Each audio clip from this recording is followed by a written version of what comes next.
Hi, my name is Nikki Spackman, and I'd like to introduce you to my fourth grade grandmother, Samantha Lake Brimhall. Samantha loved horses. At age 15, when her family trekked 1,000 miles to Salt Lake Valley, Samantha insisted on riding her little reddish-brown colored pony across the plains. After she was married and raising her own family, they acquired a beautiful female colt, which they named Doll. For many years, Doll gave birth to a new colt each spring. Samantha was born on May 26, 1835 in Kirtland, Ohio. Her father is James Lake, Jr., and her mother is Philomela Smith. James and Philomela Lake were some of the first members of the Church of Jesus Christ of Latter-day Saints in Canada. They were baptized in December 1832, and the following year, in July, they left Ontario, Canada with Brigham Young and headed to Kirtland, Ohio to be with the main body of the church. Samantha's dad helped build the Kirtland Temple. When persecution increased against the church, the Lake family moved to Geneva, Illinois, and then later to Nauvoo. After the Latter-day Saints were forced out of Nauvoo in 1846, Samantha lived with her family in Council Bluffs, Iowa, and then moved out about 100 miles south to Holt County, Missouri. In 1850, her family met up with a covered wagon company back at Council Bluffs and traveled to the Salt Lake Valley.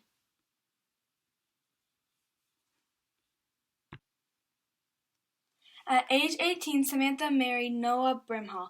A few years later, their home burned down, destroying almost everything they owned. The Brimhall family had to be resourceful and in many ways start over again. Samantha was skilled at making many necessary things for her family and extras to sell. When the sheep were sheared, Samantha and her daughters would see that the wool was dyed, carded, spun, and woven into cloth. Samantha did a lot of weaving for the settlement, which helped her family financially.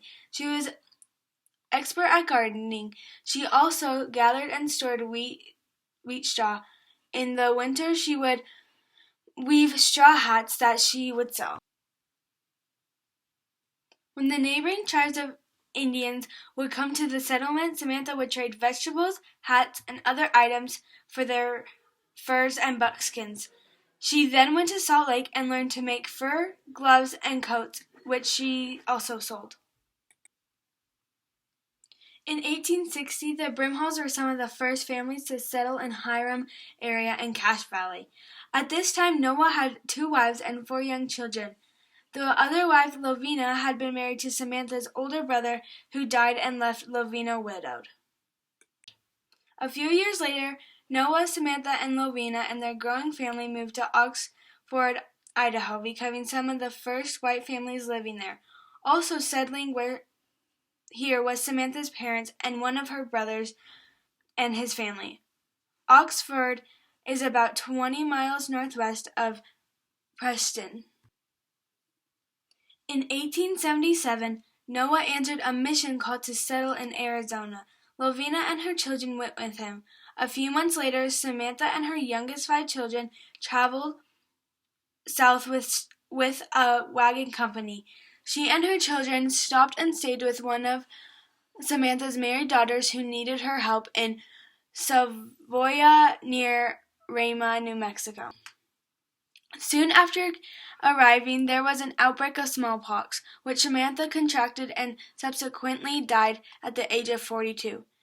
She was buried in the Rama, New Mexico. Samantha and Noah had 11 children, 4 of which died before Samantha did. You can learn more about Samantha Lake Brimhall at FamilySearch.org. Remember, your ancestors' life lessons can change your life too.